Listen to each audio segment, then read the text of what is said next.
જય Hind. Only for study ચેનલમાં તમારા દરેક મિત્રોનું હાર્દિક સ્વાગત છે. તો આજે આપણે વિડીયોમાં જોવાના છીએ કે પોલીસ કોન્સ્ટેબલ, પીએસઆઈ અને એએસઆઈ જે મિત્રો જે પરીક્ષા છે ટૂંક જ સમયમાં આવી રહી છે, તો પરીક્ષાની પૂર્વ તૈયારી મિત્રો આપણે કેટલાક વેરી મોસ્ટ આઈએમપી જે મિત્રો એમસીક્યુ પ્રકારના જે પ્રશ્નો છે આપણે મૂકવાની શરૂઆત કરી છે કે જે આગળની ઘણી બધી પરીક્ષામાં પૂછાઈ ચૂકેલા પ્રશ્નો છે. અને જે આની અંદર મિત્રો જે છે આ ટોપિક છે આપણે મિત્રો બંધારણ ટોપિક છે. કયો છે? જે ભારતનું બંધારણ ટોપિક છે મિત્રો, આપણો મુખ્ય ટોપિક આ વિડીયોમાં છે. અને એની અંદર જે આ પરીક્ષાઓ છે તો એની અંદર મિત્રો જે પોલીસ કોન્સ્ટેબલની પરીક્ષા છે એમાં મિત્રો બંધારણ 30 માર્કનું પૂછાય છે અને જે પીએસઆઈ છે એમાં મિત્રો 25 માર્કનું પૂછાય છે. તો વિડીયો પૂરેપૂરો જોજો. અને આજે આપણે વિડીયો છે ભાગ નંબર 7મા નંબરનો વિડીયો છે અને આપણે દરેક વિડીયોમાં 30 પ્રશ્નો મૂકીએ છીએ. તો વેરી મોસ્ટ આઈએમપી પ્રશ્નો છે જે આગળની પરીક્ષામાં પૂછાઈ ચૂકેલા. તો શરૂઆત કરીએ આપણે વિડીયોની. જોઈએ આજનો પ્રશ્ન આપણે તમારી સમક્ષ છે કે વિધાનસભામાં પ્રશ્નકાળ દરમિયાન ધારાસભ્યને પ્રશ્ન પૂછવાની કોણ ના પાડી શકે? અને આ પ્રશ્ન છે મિત્રો, પ્રશ્ન સચિવાલય સિનિયર ક્લાર્કની અંદર તારીખ 13/8/2017 રોજ પૂછાયેલો પ્રશ્ન છે. તો એમાં જવાબ આવશે ઓપ્શન બી, સ્પીકર. શું જવાબ આવશે? Option B, speaker. એટલે કે વિધાનસભામાં પ્રશ્નકાળ દરમિયાન ધારાસભ્યને પ્રશ્ન પૂછવાની સ્પીકર ના પાડી શકે છે. એટલે જવાબ આવશે ઓપ્શન બી, સ્પીકર. જોઈએ પ્રશ્ન આપણે આગળનો. તો શું છે પ્રશ્ન? પ્રશ્ન છે કે નાણાં પંચના અધ્યક્ષ કોણ? નાણાં પંચના અધ્યક્ષ અને સભ્યોની લાયકાત કોણ નક્કી કરે છે? તો જવાબ આવશે ઓપ્શન ડી, રાષ્ટ્રપતિ નક્કી કરે. કોણ નક્કી કરે? રાષ્ટ્રપતિ નક્કી કરે. જવાબ આવશે ઓપ્શન ડી, રાષ્ટ્રપતિ. પ્રશ્ન આગળ જોઈએ, આપણે ચર્ચા કરીએ કે સંઘનું શું છે પ્રશ્ન કે સંઘનું જે પ્રધાનમંડળ છે એ પ્રધાનમંડળ સંયુક્ત રીતે કોને જવાબદાર હોય છે? તો જે સંઘનું પ્રધાનમંડળ હોય એ પ્રધાનમંડળ લોકસભાને, કોને? લોકસભાને જવાબદાર હોય છે. સંયુક્ત રીતે લોકસભાને એ જવાબદાર. જવાબ આવશે option A, Lok Sabha. Option A જવાબ. જોઈએ પ્રશ્ન આપણે આગળ ચર્ચા કરીએ. શું છે પ્રશ્ન કે ગ્રામ પંચાયતના જે વડા હોય એમને શું કહેવાય? તો જવાબ આવશે ઓપ્શન સી, સરપંચ કહેવાય. શું કહેવાય? સરપંચ. જવાબ આવશે ઓપ્શન ડી, સરપંચ. સોરી, ઓપ્શન સી જવાબ આવશે સરપંચ. શું છે? ઓપ્શન સી છે. ઓપ્શન સી જવાબ સરપંચ, ડી નહીં પરંતુ સી છે, સરપંચ કહેવાય. પ્રશ્ન આપણે આગળ ચર્ચા કરીએ. શું છે પ્રશ્ન? જો પ્રશ્ન છે કે કઈ ઉંમરના બાળકોને જોખમી વ્યવસાયમાં રોકી શકાય નહીં? કઈ ઉંમરના બાળકોને જોખમી વ્યવસાયમાં રોકી શકાય નહીં? તો 14 વર્ષથી જે નીચેના બાળકો હોય એ 14 વર્ષથી નીચેના બાળકોને જોખમી વ્યવસાયમાં રોકી શકાય નહીં. જવાબ આવશે ઓપ્શન એ, 14 વર્ષથી નીચેના બાળકો. પ્રશ્ન આપણે આગળ ચર્ચા કરીએ. શું છે પ્રશ્ન? તો જો પ્રશ્ન છે કે 2 કે તેથી વધુ રાજ્યો માટે એક સામાન્ય વડી અદાલત રચવાની સત્તા કોની છે? તો એ છે ઓપ્શન સી, રાષ્ટ્રપતિની. કોની છે? ઓપ્શન સી જવાબ આવશે રાષ્ટ્રપતિની. ઓપ્શન સી જવાબ રાષ્ટ્રપતિની. જોઈએ આપણે પ્રશ્ન આગળ ચર્ચા કરીએ. શું છે પ્રશ્ન? પ્રશ્ન છે કે સર્વોચ્ચ ન્યાયાલયની, શું છે પ્રશ્ન? સર્વોચ્ચ ન્યાયાલયની મૂળભૂત હુકુમત એટલે કે ઓરિજિનલ જરિસ્ડિક્શન અંગેની જે જોગવાઈ છે એ જોગવાઈ બંધારણના કયા આર્ટિકલમાં કરવામાં આવી છે? અને આ પ્રશ્ન છે પ્રશ્ન જીપીએસસી ક્લાસ 2 તારીખ 16/4/2017 જે પરીક્ષા લેવાઈ હતી એમાં પૂછાયેલો પ્રશ્ન છે. તો સર્વોચ્ચ ન્યાયાલયની મૂળ હુકુમત છે હુકુમત અંગેની જોગવાઈ બંધારણના 131 એટલે કે ઓપ્શન સી જવાબ આવશે 131 જે આર્ટિકલ છે એ આર્ટિકલમાં કરવામાં આવી છે. જવાબ આવશે ઓપ્શન સી, 131 આર્ટિકલ. પ્રશ્ન આપણે આગળ ચર્ચા કરીએ. શું છે પ્રશ્ન કે રાજ્યોનું પ્રતિનિધિત્વ વ્યક્ત કરતું ગૃહ કયું છે? તો એ જવાબ આવશે option B, Rajya Sabha. Option B જવાબ આવશે રાજ્યસભા. ઓપ્શન બી જવાબ રાજ્યસભા. પ્રશ્ન આપણે આગળ ચર્ચા કરીશું. પ્રશ્ન કે સામાન્ય ભાષામાં ગ્રામ સભા એટલે શું? તો મિત્રો સામાન્ય ભાષામાં ગ્રામ સભા એટલે ગામના લોકોને ભેગા કરવા. ઓપ્શન બી જવાબ. શું જવાબ આવશે? ગામના લોકોને ભેગા કરવા. જવાબ આવશે ઓપ્શન બી જવાબ થશે. પ્રશ્ન આપણે ચર્ચા કરીએ કે નીચેનામાંથી કયા ગૃહની અધ્યક્ષતા એવી વ્યક્તિ કરે છે જે ગૃહનો સભ્ય હોતો નથી? તો જવાબ આવશે ઓપ્શન સી જવાબ રાજ્યસભા. શું આવશે જવાબ? ઓપ્શન સી જવાબ આવશે રાજ્યસભા. ઓપ્શન સી જવાબ. પ્રશ્ન આપણે આગળ ચર્ચા કરીશું. જે પ્રશ્ન કે સર્વોચ્ચ જે અદાલત છે તો સર્વોચ્ચ અદાલત એટલે કે સર્વોચ્ચ કોર્ટના જે ન્યાયાધીશ બનવા માટે વ્યક્તિને વડી અદાલતમાં કેટલા વર્ષો સુધીનો વકીલાતનો અનુભવ હોવો જોઈએ? તો એમાં જવાબ આવશે ઓપ્શન સી, 10 કેટલા 10 વર્ષનો કેટલા 10 વર્ષનો જે એમનો અનુભવ હોય એ અનુભવ હોવો જોઈએ. ઓપ્શન સી જવાબ આવશે 10 વર્ષ. પ્રશ્ન આપણે આગળ ચર્ચા કરીશું. જે પ્રશ્ન છે કે કોઈ પણ રાજ્યના શું છે પ્રશ્ન કોઈ પણ રાજ્યના નામના ફેરફાર કરવાનો અધિકાર કોને છે? જવાબ આવશે ઓપ્શન ડી સંસદને. ઓપ્શન સી જવાબ આવશે સંસદને અધિકાર છે એટલે જવાબ આવશે ઓપ્શન ડી સંસદને.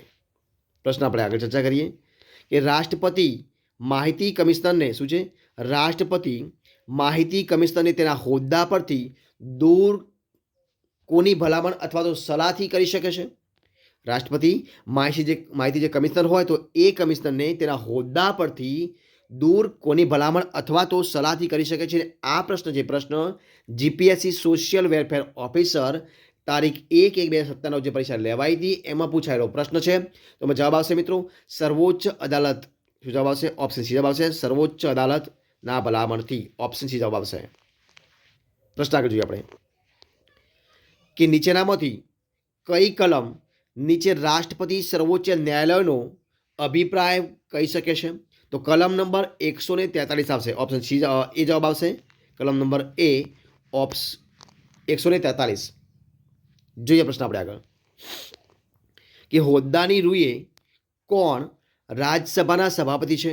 તો મિત્રો હોદ્દાની રૂએ જે ઉપરાષ્ટ્રપતિ છે એ ઉપરાષ્ટ્રપતિ રાજ્યસભાના સભાપતિ. જવાબ આવશે ઓપ્શન ડી ઉપરાષ્ટ્રપતિ.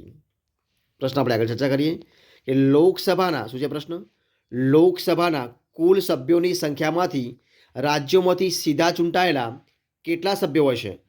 તો જવાબ આવશે ઓપ્શન બી 530 કરતાં વધુ નહીં. ઓપ્શન બી જવાબ આવશે 530 કરતાં વધુ નહીં. જવાબ આવશે ઓપ્શન બી. અને આ પ્રશ્ન છે એ પ્રશ્ન જુનિયર ક્લાર્ક તારીખ 19/2/2017 રોજ જે મિત્રો અલગ અલગ જિલ્લાઓ પરીક્ષા લેવાય છે એની અંદર આ પ્રશ્ન પૂછાઈ ચૂકેલો છે.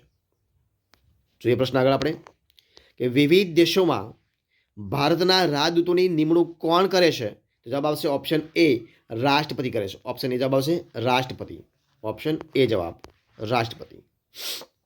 જોઈએ પ્રશ્ન આગળ શું છે પ્રશ્ન કે ગ્રામ પંચાયતોની વહીવટ કોણ સંભાળે છે? તો મિત્રો ગ્રામ પંચાયતોનો જે વહીવટ છે એ વહીવટ ઓપ્શન જવાબ સરપંચ સંભાળે. કોણ સંભાળે? સરપંચ. જવાબ આવશે ઓપ્શન એ સરપંચ. પ્રશ્ન આપણે આગળ ચર્ચા કરીએ કે ન્યાયતંત્ર કોનાથી સ્વતંત્ર છે? ન્યાયતંત્ર કોનાથી સ્વતંત્ર છે? જવાબ આવશે ઉપરોક્ત તમામે તમામ. મતલબ કે કારોબારી લોકસભા અને રાજ્યસભા તમામે તમામથી એ સ્વતંત્ર. જવાબ આવશે ઓપ્શન ડી ઉપરોક્ત તમામે તમામ. પ્રશ્ન આપણે આગળ ચર્ચા કરીએ કે ભારતમાં શું છે પ્રશ્ન ભારતમાં સંસદ સભ્ય અને ધારાસભ્ય સ્થાનિક વિસ્તાર વિકાસ કાર્યક્રમ રદ કરવા માટેની ભલામણ કોને કરી શકે છે? અને આ પ્રશ્ન જીપીએસસી પેપર 1ની અંદર જે 2017માં પરીક્ષા લેવાય એમાં પૂછાયેલો પ્રશ્ન છે મિત્રો. તો ભારતમાં સંસદ સભ્ય અને ધારાસભ્ય સ્થાનિક વિસ્તારના વિકાસ જે કાર્યક્રમ હોય તો કાર્યક્રમને રદ કરવા માટે એ ભલામણ કરી શકે છે વીરપ્પા મોઇલીની અધ્યક્ષતા હેઠળના બીજા વહીવટી સુધારા આયોગના અનુસાર એમને ભલામણ કરી શકે. જવાબ આવશે ઓપ્શન સી. શું જવાબ આવશે? ઓપ્શન સી જવાબ આવશે. જોઈએ પ્રશ્ન આપણે આગળ કે એટર્ની જનરલનો હોદ્દો ધારણ કરવાની મુદત કેટલી છે? તો એટર્ની જનરલનો હોદ્દો ધારણ કરવાની મુદત છે રાષ્ટ્રપતિની મરજી હોય ત્યાં સુધી. કોની? રાષ્ટ્રપતિની મરજી હોય ત્યાં સુધી. એટલે જવાબ આવશે ઓપ્શન સી જવાબ બનશે. અને આ પ્રશ્ન છે પ્રશ્ન જીપીએસસી મ્યુનિસિપલ ચીફ ઓફિસર જે તારીખ 26/2017 રોજ 26/2/2017 રોજ મિત્રો જે પરીક્ષા લેવાઈ હતી એમાં પ્રશ્ન પૂછાઈ ચૂકેલો છે. તો રાષ્ટ્રપતિની મરજી હોય ત્યાં સુધી ઓપ્શન સી જવાબ. જોઈએ પ્રશ્ન આપણે ચર્ચા કરીએ કે વડાપ્રધાન નીચેનામાંથી કોને ઉત્તરદાયી છે? જવાબ આવશે ઓપ્શન સી રાજ્યસભાને. કોને? રાજ્યસભા. જવાબ આવશે ઓપ્શન સી રાજ્યસભાને. જોઈએ પ્રશ્ન આગળ કે ભારતના સંવિધાનની જોગવાઈ હેઠળ એટર્ની જનરલનું મહેતાણું નક્કી કરવાની સત્તા કોની છે? અને આ પ્રશ્ન કોમર્શિયલ ટેક્સ ઇન્સ્પેક્ટર પેપર 2ની અંદર તારીખ 28/5/2017 રોજ જે પરીક્ષા લેવાઈ હતી એમાં આ પ્રશ્ન પૂછાઈ ચૂકેલો છે. તો ભારતના સંવિધાનની જોગવાઈ હેઠળ એટર્ની જનરલનું મહેતાણું છે નક્કી કરવાની સત્તા છે રાષ્ટ્રપતિ પાસે છે. કોની પાસે છે? ઓપ્શન સી જવાબ આવશે રાષ્ટ્રપતિ. ઓપ્શન સી જવાબ રાષ્ટ્રપતિ. પ્રશ્ન આપણે આગળ ચર્ચા કરીએ કે લઘુમતીઓને અપાયેલો મૂળભૂત હકો કયા અનુચ્છેદમાં વર્ણિત છે? અને આ પ્રશ્ન જીપીએસસી ક્લાસ 2 તારીખ 2/4/2017 રોજ આ પ્રશ્ન પૂછાઈ ચૂકેલો છે. તો લઘુમતીઓને અપાયેલો મૂળભૂત હકો એ અનુચ્છેદ નંબર 29-30ની અંદર અનુચ્છેદ નંબર 29-30ની અંદર વર્ણિત છે? જવાબ આવશે ઓપ્શન બી અનુચ્છેદ 29-30. પ્રશ્ન આપણે આગળ ચર્ચા કરીએ કે આમુખમાં શેમાં આમુખમાં કયા બંધારણીય સુધારા દ્વારા સમાજવાદી, અખંડિતતા અને બિનસાંપ્રદાયિકતા એ શબ્દો ઉમેરવામાં આવ્યા છે? અને આ પ્રશ્ન છે જીપીએસસી ક્લાસ 1 તારીખ 28/1/2017 રોજ જે પરીક્ષા લેવામાં આવી હતી એમાં પૂછાયેલો પ્રશ્ન છે. તો આમુખમાં એ 42માં બંધારણ સુધારા કયા આવશે? 42મા નંબરના જે બંધારણીય સુધારા છે તો એ બંધારણ સુધારા દ્વારા સમાજવાદી, અખંડિતતા અને બિનસાંપ્રદાયિકતા એ શબ્દો ઉમેરવામાં આવ્યા છે. કયા નંબરના? 42માં સુધારા, એટલે કે જવાબ આવશે ઓપ્શન બી 42મો સુધારો.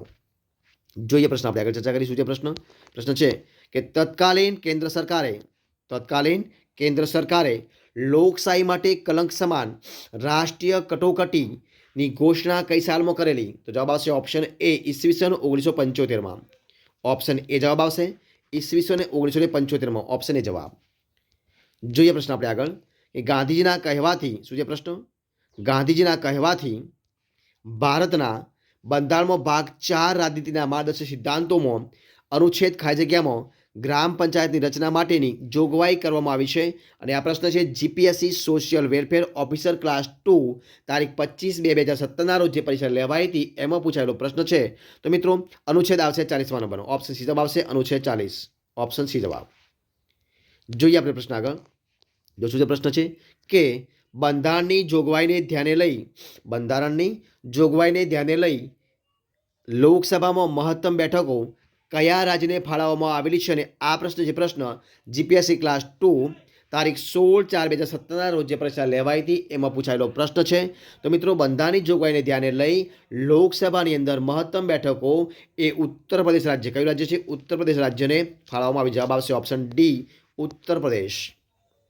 પ્રશ્ન આપણે આગળ ચર્ચા કરીએ કે સંવિધાનના અનુચ્છેદ નંબર 352 અંતર્ગત આજ સુધીમાં ભારતમાં કેટલી વખત કટોકટી લાદવામાં આવી છે? અને આ પ્રશ્ન છે એ જીપીએસસી ક્લાસ 2 તારીખ 2/4/2017ના રોજ જે પરીક્ષા લેવાઈ હતી એમાં પૂછાયેલો પ્રશ્ન છે. તો સંવિધાનના અનુચ્છેદ 352 અંતર્ગત આજ સુધીમાં ભારતની અંદર 3 વખત, સમગ્ર ભારતમાં 3 વખત એ કટોકટી લાદવામાં આવેલી છે. જવાબ આવશે ઓપ્શન સી 3 વખત. અને આ વિડીયોનો છેલ્લો પ્રશ્ન મિત્રો જોઈએ તો શું છે પ્રશ્ન છે કે રાષ્ટ્રપતિના પગારની આવકવેરામાં ગણાય છે? તો જવાબ આવશે ઓપ્શન બી ના ગણાય. ઓપ્શન બી જવાબ આવશે ના ગણાય. જવાબ આવશે ઓપ્શન બી. તો મિત્રો આ પ્રમાણે આજે આપણે વિડીયોમાં 30 પ્રશ્નો મિત્રો જે એમસીક્યુ છે, વેરી મોસ્ટ ઇમ્પોર્ટન્ટ ક્વેશ્ચન છે કે જે આગળની પરીક્ષામાં પૂછાયેલા છે, એ વિડીયોનું આપણે સંપૂર્ણ સોલ્યુશન અહીંયા પૂરું કરીએ છીએ. જો તમારા વિડીયો ગમતા હોય, પસંદ આવતા હોય તો મિત્રોને લાઇક કરો, એને કોમેન્ટ કરો, તમારા મિત્રોને વિડીયો શેર કરી દો. અને છેલ્લે ચેનલમાં નવા હોય, ચેનલ સબસ્ક્રાઇબ ન કરી હોય તો ઓનલી ફોર સ્ટડી ચેનલને સબસ્ક્રાઇબ કરવા માટે વિનંતી છે. મારા વિડીયોને પહેલાંથી છેલ્લા સુધી જોવા માટે તમારા દરેક મિત્રોનો હું દિલથી ખૂબ ખૂબ આભાર માનું છું. ફરી મળશું એક નવા વિડીયો સાથે, નવા ટોપિક સાથે. ત્યાં સુધી બની રહો. જય હિન્દ, જય Bharat. All the best. Best of luck.